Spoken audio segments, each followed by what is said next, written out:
You have certain days where you're going to want to cook. You have certain days where you're going to want to do our dried pasta.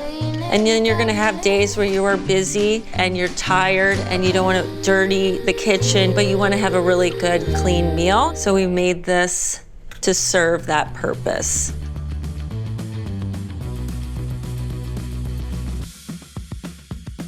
I always talk about how Italians don't go to the grocery store and load up for the week. Every single day they go to the market. Their focus is on beautiful ingredients. So it's almost like your meal is a curation of the day. And so hopefully that is what you get to experience here. Well, we're going to do today the arrabbiata. The arrabbiata means angry. It's got a lot of heat, a lot of spice. We sweat this beautiful chili flake.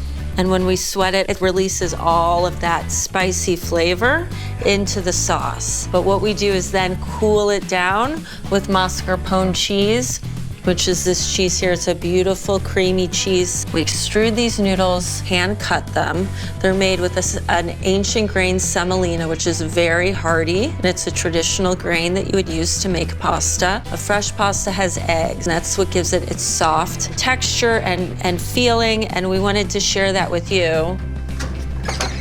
I'm gonna pair this with the fried artichoke salad. I had it in Italy with my mother and I couldn't believe it.